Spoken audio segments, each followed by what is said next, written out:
It's not in the face! Thank you.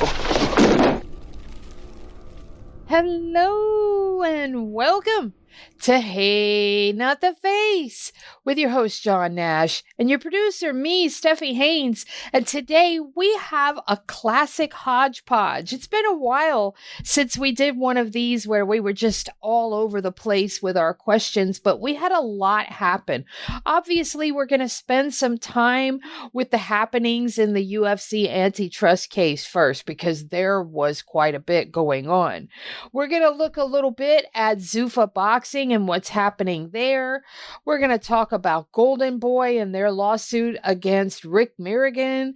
We're going to talk about Aiden Ross. And we have a couple of listener questions from Eric Hamidi himself. But first, before we get into all of these things, we would urge you to go ahead and pick up a paid subscription so that you have access to everything we talk about today, because all of it is important. Now, John, how the heck are you? What's it like over there in the frozen tundra?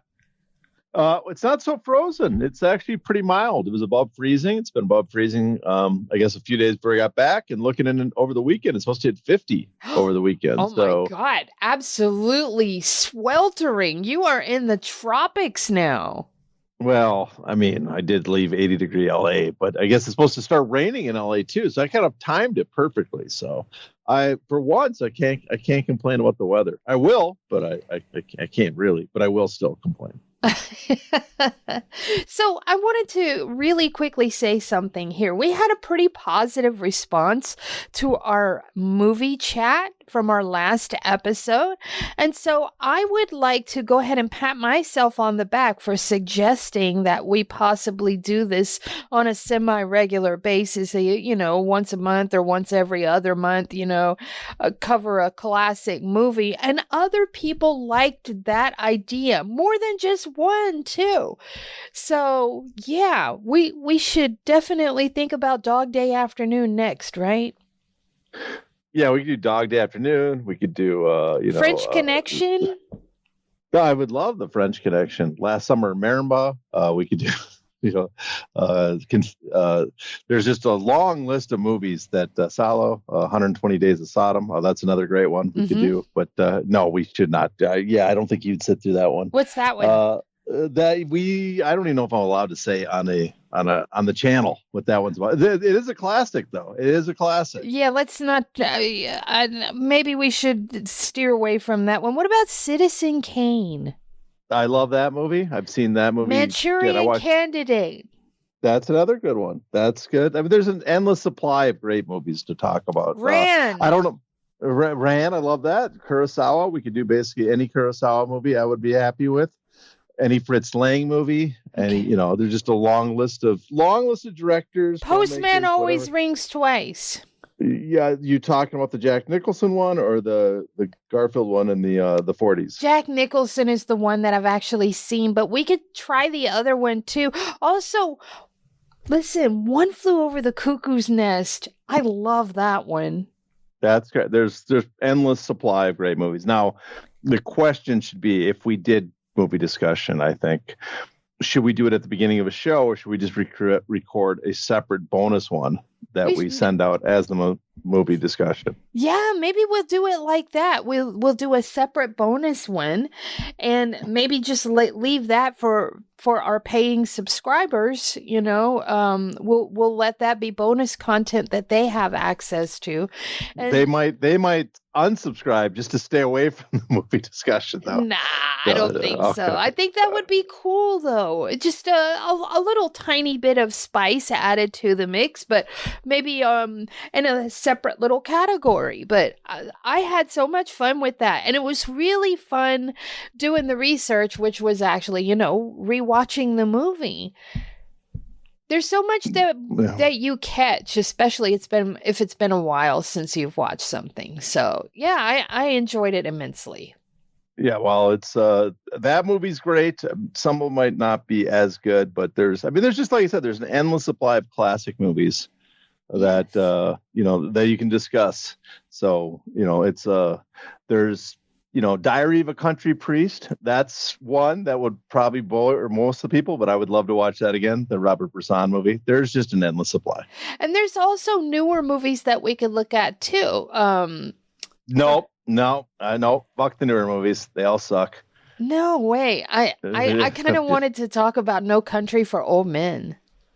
Oh, that's anything pre-Marvel Universe era. Yes, that's fine. There's a few things. There's a few movies out there that are worth talking about. But anyways, I just wanted to pat myself on the back that the idea resonated. So. Okay, well, that's good. Good to hear that people were not that upset at our movie taste. All right, so let's go ahead and dive right in. As you all have come to learn, we always start with antitrust talk. And today is no different because we had some pretty big happenings in the UFC antitrust cases. First, though, let's talk about that filing to hold third-party Dominance MMA. That's Ali Abdelaziz's brokerage firm, Dominance MMA, in contempt. They want sanctions too, right? Yeah, I like how you called it a brokerage firm. That was a nice little jab. Well, the first thing we're going to talk about is the filing that came out a few days ago is for Dominance MMA. There was actually a few filings related to that. 2 new filings came out today that are in addition to that, but let's start with the first one. And what that filing is it was a motion filed by the plaintiffs basically requesting the judge to take some sort of action against Dominance because they claim they are not doing what they're supposed to do. Now, what's interesting about it, if you read the order, it says plaintiff's application for an order to show cause why third-party Dominance MMA should not be, and this is the part always people get confused, it says should not be held in contempt for defying the court's order, ordered to comply with the court's prior order, and 3, ordered to reimburse plaintiffs reasonable attorney fees and costs. When it says that, what it actually means, that's just linguiste, is that the party, Dominance, has to do something to show that they should not be. In other words, if they don't do this, they should be held in contempt, ordered to comply with the judge, and then ordered to reimburse the plaintiffs for reasonable attorney costs and fees. And so that came out on Tuesday night, I believe it was. And so there was a court-ordered compliance. We've talked about this for a while. There was a court-ordered compliance back in August of last year where the court granted the plaintiff's motion to compel, which ordered Dominance to produce documents for 7 specific requests. And so it identified custodians, and, they were Ali Abdelaziz and a few other people. And then there was supposedly, according to the filing, a revolt at Dominance. So following months of negotiations, Dominance counsel informed the plaintiffs just at the beginning of January of a revolt. Again, I'm putting in air quotes because it was in quotations in the filing within the company. They stated that the president, Ali Abdelaziz, and other custodians would refuse to produce documents or permit searches of their personal devices, even though they had been having discussions for months to do that. And they cited a lack of trust in the plaintiffs and confidentiality concerns. So there's also been a failure of vendor negotiations. The plaintiffs attempted to facilitate collection through neutral vendors, and even agreed to cover the cost. And then, although Dominance's counsel initially indicated the contract was approved, that they could do this, they could quickly reverse this position. And apparently, according to the plaintiff's filing, without any clear explanation. And then they filed, in a separate motion, the plaintiffs also requested to seal an Exhibit 2, which contains a comprehensive list of Dominance employees, contractors, and their contact information. So we have a list of all the Dominance people, 15 people at Dominance that they want to get certain material from them. They're basically a list of all the people that they're interested in the communications with. And so the courts... May I ask one question? Yep. Vendors, you said neutral vendors and that they had originally agreed. So would those neutral vendors be like Verizon, T-Mobile, entities like that so that they could request phone records? Is that what you're saying? Well, that's what happened with the UFC case, but in this case, it's a collection through a neutral vendor called Holo Discovery. Okay. So they're not going in other words, they wanted someone to do discovery. If you don't trust us, the plaintiffs, we'll have a third party come in, retrieve all the material, and then just based on the searches and the custodians, you will give us the key material we need to see. Got it. Is basically what they're talking about. And so based on that, so those are what I just described are basically the three filings in total. And so the court plaintiffs now on just today being Thursday, because we record on Thursday, the show comes out Friday. So I guess last night for listeners today, the plaintiffs have asked the court to order Dominance to produce all responsive material within just 7 days. Additionally, they are seeking to recover all reasonable attorney's fees and costs incurred due to Dominance obstinance and refusal to follow the court's prior mandate. There was a different hearing yesterday. Do we know what happened there? Well, we had talked about this, that the court had ordered a hearing for Wednesday, which now would be 2 days ago for listeners today. And that hearing was ordered after the 2 days of hearings with Dana White, Tracy Long, Hunter Campbell, all of those people. And we haven't got any filings that have come out of that hearing yet. I've been calling around and I have a little information, but not complete information. But from the sound of it, it sounds like the plaintiffs, or not the plaintiffs, say the defendants were pretty happy about how the hearing went, because it could have gone terribly for them considering the grand amount of material they're missing and couldn't fully explain. And some maybe didn't believe their excuses. What I'm hearing is basically that Judge Boulware it's apparently, now again, we don't know for sure because he hasn't filed a motion or anything like that, or filed his court orders, but apparently he has accepted at least based on his comments in the court, it sounds like he has accepted the fact that the defendants did not intentionally lose the material in the case, the Johnson v. Zuffa material, and also did not order immediate sanctions or indicate he's going to do immediate sanctions. So, so based on what I heard from people that were in attendance, it sounds like, the defendants walked away pretty happy, all things considered, and it does not look like the worst of the worst is going to happen to them, at least based on Boulware's attitude on Wednesday. Now we'll have to see if that holds up. He did give, he did order the plaintiffs, the defendants, I should say, to produce the material within 30 days. We still have that to come up. They did apparently produce some photos or images of the phones. He did question the attorneys, their outside counsel, but again, by all appearances, based on the people who were there, it looks like the defendants may have dodged a bullet. We will have to wait and see, but that's the word I have been getting. Wow. So what happens next? Well, as I mentioned, and this is the big one, at the end of that 30-day period, which I still have not got anybody to clarify for me. I haven't seen anything filed that dictates the judges when that 30-day period ends. But the next thing we're waiting for is for the defendants to produce, within their 30 days, produce the missing material, or at least let the judge know exactly what's missing. And in the meantime, there should be a motion by the defendants, not the defense, sorry, a motion by the plaintiffs that the judge requested. And it seemed a little weird that he was requesting it before the plaintiffs knew what was even missing. But apparently he wants a brief from them concerning the possible sanctions. So that will be the discussion next, will also be some possible sanctions, if any. But based on that, just sounds like their sanctions may not be as severe as the defendants were concerned about or worried about. So we will have, by the end of this month and beginning of early next month, we should have better answers. But again, by all appearances, it looks like based on what people have said, and based on this, it looks like maybe the defendants, the worst of it, they've dodged the worst bullet on the sanction side. Okay, I have to ask John, why the hell would he listen to that weak-ass argument that Dana White and Tracy Long and Hunter Campbell and all of those people gave? How could he listen to that and decide that he believed them? Tracy Long and Dana White's key iPhones for the same periods go missing at the same time?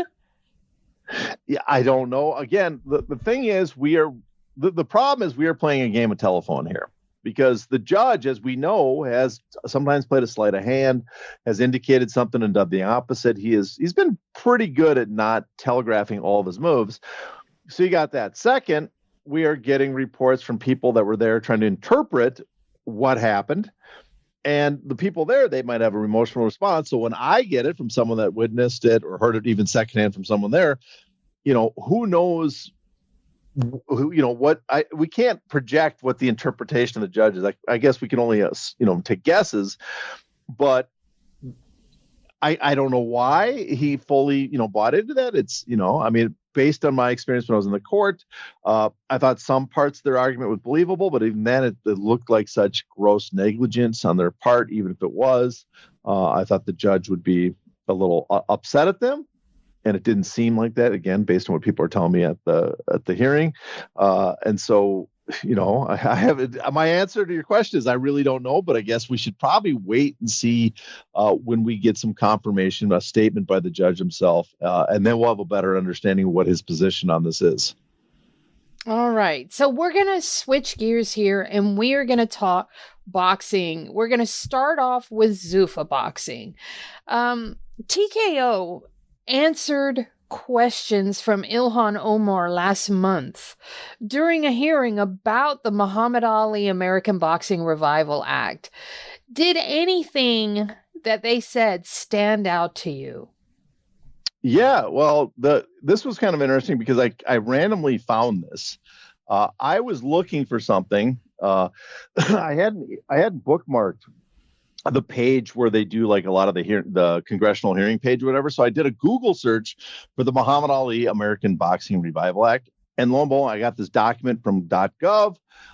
And the document was the Omar's answers. Basically, it was answers to questions for the record posed by Representative Omar. And these are the questions she read off that she had during that hearing in January. And so it's sitting here floating somewhere on the web, but it wasn't part of any page or anything. But here it is. It's obvious this was posed. Questions were posed to TKO. And so these answers are probably worth going over. Now, we're not going to go through over the whole thing. It's a pretty long document. But there is some interesting stuff in there. And one of the first things I want to talk about, I will post this document in our Substack post page so people can look at it as well, instead of having to search the web to find it. But the first thing it talks about is that Omar posed a question that the Muhammad Ali Boxing Reform Act was designed in part to create anti-monopoly firewalls to address historic conflicts of interest in boxing. And so she asked him to please explain how rankings and title shots will be determined within the Zuffa Boxing UBO. And I found it interesting that TKO said they respectfully challenged the premise of this question and that the Ali Act was not designed to prevent a single entity from contracting with boxers and maintaining a ranking system.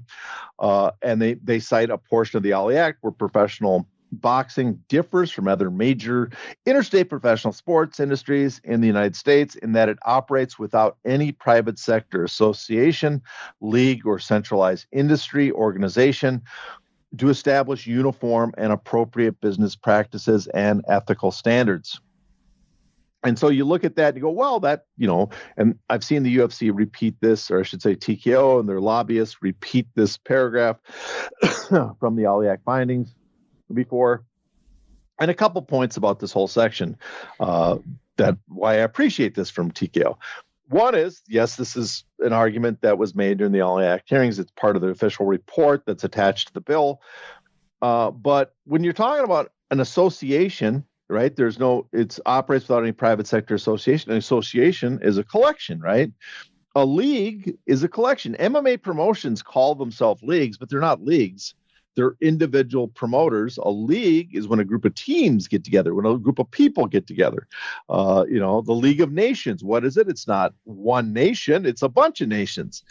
And so it also mentions there's no centralized industry organization.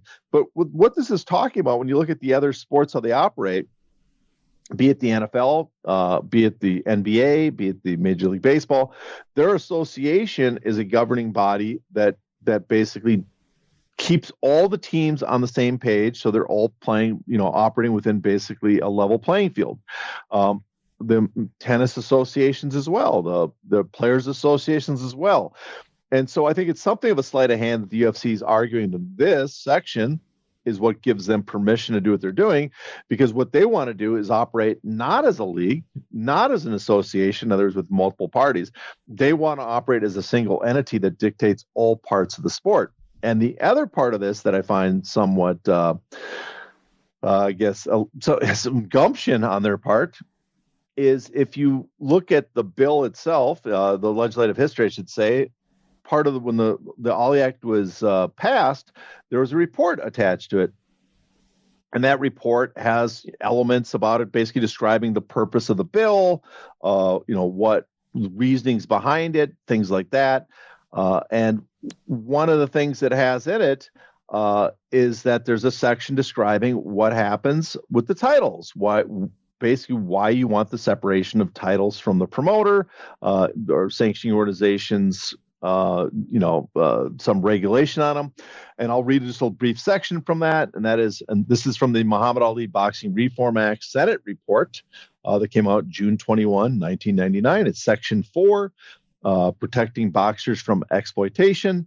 And I should note, exploitation is the traditional name for when monopsony power is used on workers. Exploitation is the extraction of their wages. And so this is what it says. Historically, promoters in the industry have required an exclusive long-term promotional contract with a boxing challenger as a condition precedent to permitting a bout against another boxer that the promotion has under contract.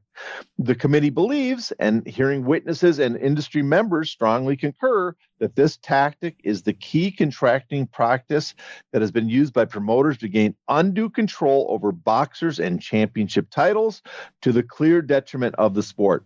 Promoters have used this practice to extract exclusive promotional options from boxers who already have a promoter and who would not otherwise enter into a contract with a new promoter. The athletes would be better served, as would open competition in the sport, if the boxer was free to contract with those promoters they personally chose, rather than being coerced into contracts with the promoter who is in the permission of barring a lucrative bout. This practice also has enabled a single promoter to gain control over a majority of championship bouts in a weight division, because it results in one promoter having control over both the champion and the challenger. No matter which boxer wins the title bout, the promoter remains in control over who may compete for that title, since he has both contestants under exclusive contract. If a boxer who seeks to challenge a champion or a more established boxer refuses to provide long-term contractual rights to the promoter, the boxer will be denied the right to compete in the bout. This practice frustrates the years of determined training and arduous competition that boxers endure, for they will be denied the opportunities that their success in the ring have earned. No boxer will ever be able to compete for the title in that division unless they sign away future promotional rights to the promoter. Now I'm going to skip ahead a little bit. The promoter thus has gained total control over an entire segment of a major professional sports industry. This contracting practice allows the promoter to achieve a monopoly on a substantial portion of championship level competition in that particular weight division. And so it goes on and on like that. But that was the key part. I think that kind of, explains why the practice of a promoter, and I've done a whole article on this talking about the legislative history, the regulatory history, why perhaps it doesn't explicitly say this, but the bill intends for the fact that the promoter cannot have their own titles, cannot control the titles, because it lets you monopolize a weight class And, in the UFC's case, what they did in MMA is monopolize every weight class. And so I think Omar's question was very apt, very relevant. I noticed you agreed. I could hear you in the background agreeing feverishly back there. I just can't. When you said the gumption, boy, you were not kidding. The fact that they cited, oh my God, that is the very picture of talking out of both sides of your mouth. And I think what makes it work in some ways is because no one's going to actually look back to the original report. Mm-hmm. No, the people are going to look at the surface level, the comment they make, and say, "Oh, this is." This is clear that this should be allowed without ever doing the second step and reading what was the intent, what was the problem in the past, and also what are the problems with the UFC. Because again, I don't want to defend the current state of boxing. I've been a critic of the sanctioning organizations for some time. I've offered, people don't believe me, go back. I've done interviews with shows with Kurt Emhoff where we riff on what are possible fixes to boxing. That I've always gone after the sanctioning organizations. But to this it's like, let's have the worst of both worlds. We're going to let the shitty, unregulated sanctioning organizations we have now continue, and then introduce this other department that's very similar to the UFC, which has, monopoly power and stuff. So terrible. But in addition to that, there's a few other questions. Again, I'm not going to go through all of them, but I thought there's some interesting stuff. It did ask about the Ali Act. Promoters and sanctioning bodies must disclose certain financial information. And then instead of really answering that, they say TKO, I should say, says HR 462, the name of the bill, will create more freedom, choice, and opportunity for the boxers. It does not mandate that they participate in the UBO system. In other words, so if they want to get their financial transparency, disclosure rules, then just don't sign with the UBO. That's their argument on that. Later, she asks, in a Zuffa UBO, will there be any equivalent of a mandatory challenger system that guarantees a boxer who keeps winning will eventually receive a title shot? And TKO's answer is there is no explicit need for a mandatory challenger system in a UBO because the UBO has every incentive to hold championship bouts and have the best fight the best. That might be true, but they also have an incentive to make sure that they sign first exclusively with the UBO and give away their rights. And as we've seen, that's the practice how MMA worked for a long time, is that, the best did not get the opportunity of the best until they conceded to the contractual terms the promoter demanded, which I think I'm pretty blunt about this. I think I'm pretty open about that. I do not think that is fair. Another portion I found interesting is, do you intend to require the Zuffa boxing fighters to agree to mandatory arbitration, class action waivers, and other contractual provisions that would limit their ability to bring claims under the original Ali Act or antitrust laws in court? And TKO's answer is Zuffa Boxing's proposed contracts include clauses that are commonly used in athlete contracts, will be subject to negotiation between Zuffa Boxing and the athletes' managers and or lawyers, and will require the athlete's review and signature. I take it that's a yes. Those will be in the contracts. And I should note, unlike current UFC fighters who are contesting this, there will be no contesting the class action waiver. They will not have the same avenue that the Circunoff suit is created for fighters, that there's a possibility of those waivers getting thrown out in the UFC case. It seems much less likely that will be the case for Zuffa Boxing. And then finally, the other portion I like question, will Zuffa Boxing contracts allow boxers to participate in non-UBO bouts, including fights promoted by non-UBO promoters or for WBA, WBC, IBF, WBO titles? And the TKO's answered that the bill does not prevent an athlete signed with a UBO from participating in non-UBO bouts. This would be a matter negotiating the contracts between the UBO and the boxers. As a general matter, Zuffa Boxing intends to hold intra-UBO bouts. I imagine, though, these UBO bouts will be exclusively, though, between them and Riyadh Season, Ring Magazine, whatever SELA corporation they want to work with that has a UBO. I doubt they'll be working with any other UBOs besides that company. Okay, let's go back to mandatory challengers, because yes, that one is sticking in my craw a little bit, because if we look at UFC as the example here, and we should, yep. The best don't always get to fight the best, because it's never a meritocratic situation. I mean, a prime example of that is when Michael Bisping had the belt and he fought number 13 Dan Henderson. That's not a meritocratic system at all. Well, that's true. I mean, I have no problems with that as long as you face your mandatory, like, let's say, within the scheduled time, within a year, let's say. Mm-hmm. The problem is Bisping, I think, skipped his mandatory as long as possible. Exactly. That's my point here is, a mandatory challenger sort of at least gives the appearance of meritocracy. But we can look at the UFC as the example of, there's not meritocracy there. It's who they want. I mean, Patty Pimblett and Justin Gaethje. Come on. Well, the thing is, now boxing is never perfect. The rankings are sometimes a mess, whatever. But the one thing boxing has over MMA, the one reason the fighters make more money, the one reason there's no promotion has ever gained market power, is that in the United States, the number one market, and other territories kind of adapt to this, accept it, because the sanctioning organizations also kind of accept it, is the fact that they have a thing called a mandatory, and under U.S. contract law, other countries don't have to have this, but again, the United States is the number one market, at least traditionally. There's a thing called the course of contract protection in the Ali Act. So if you have a mandatory, you are required to give that fighter an opportunity to fight for the title. And so he is not compelled to sign with the promoter, not compelled to concede to promoter's demands, not compelled to sign a long-term contract with them, where other fighters in the future who want to fight them would also have to sign with. Doesn't have to do any of that. He gets his title shot, and he's protected, and so a fighter that's not a member, let's say if Top Rank has the current champion, a fighter that's signed to a different promotion does not have to sign to Top Rank to get a title. To access the bonus content of this episode, you must be a paid subscriber. To do that, go to heynottheface.substack.com and subscribe today.